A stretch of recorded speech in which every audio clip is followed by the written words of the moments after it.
கோர்லேப்பத்து பிரதேச சபாව සහ வெல்லாவலி கோர்லைப்பற்று பிரதேச சபை மற்றும் வெள்ளாவளி பிரதேச சபையின் ஒரு சில நபர்கள் தொல்பொருள் திணைக்களத்திற்குரிய பேர் பலகைகளை அகற்றியுள்ளனர். அது தொடர்பில் 5 போலீஸ் நிலையங்களில் முறைப்பாடு பதிவு செய்யப்பட்டுள்ளது. வாழைச்சேனை, வாகரை, வெள்ளாவளி, கரடியனாறு, கொக்கட்டிச்சோலை ஆகிய போலீஸ் நிலையங்களில் முறைப்பாடு கிடைக்கப்பெற்றுள்ளது. தொல்பொருள் திணைக்கள நிர்வாகியினால் குறித்த முறைப்பாடு மேற்கொள்ளப்பட்டுள்ளது. அதன் அடிப்படையில் போலீஸ் விசாரணைகள் ஆரம்பிக்கப்பட்டன. அரச சொத்துக்களுக்கு ஏற்படுத்தப்பட்டுள்ள பாதிப்புகளை மட்டக்களப்பு நீதிவான் நீதிமன்றத்திற்கும், களுவாஞ்சிக்குடி நீதிவான் நீதிமன்றத்திற்கும், வாழைச்சேனை நீதிவான் நீதிமன்றத்திற்கும், செங்கலடி நீதிமன்றத்திற்கும் போலீசாரினால் விவரங்கள் முன்வைக்கப்பட்டுள்ளன. கோர்லைப்பற்று பிரதேச சபை ஊழியர் ஒருவர் கைது செய்யப்பட்டுள்ளார். 7 பேர் பலகைகளை போலீசார் அகற்றியுள்ளனர். மேலும் பிரதேச சபையின் தவிசாளர் உள்ளிட்ட 6 சந்தேக நபர்கள் தொடர்பில் விசாரணைகள் முன்னெடுக்கப்பட்டு வருகின்றன. அது தொடர்பில் 4 போலீஸ் குழுக்கள் நியமிக்கப்பட்டுள்ளன. தொல்பொருள் திணைக்களம் என்பது அரச நிறுவனம். அதற்கு எந்த பிரதேச வேறுபாடும் கிடையாது. திணைக்களத்தினால் பொருத்தப்படும் பேர் பலகைகளை அகற்றுவது என்பது அரசாங்கத்தினால் பொருத்தப்பட்ட அரசு சொத்துக்களுக்கு மேற்கொள்ளப்படும் சேதம் என்ற அடிப்படையில் போலீசார் நீதிமன்றத்திற்கு அறிக்கையை சமர்ப்பித்துள்ளனர். போலீசார் அது தொடர்பான தீர்மானங்களை மேற்கொள்வார்கள்.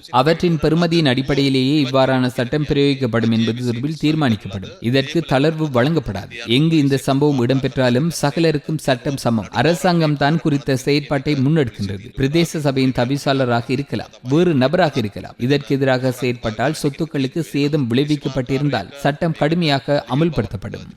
දේපල විනාශ කරලා තිබෙනවා නම් එහෙම නැත්නම් ඒ දේපල අස්ථානගත කරලා තිබෙනවා නම් ඒකට එරෙහිව අනිවාර්යයෙන්ම නීතිය තදින් ක්‍රියාත්මක කරනවා.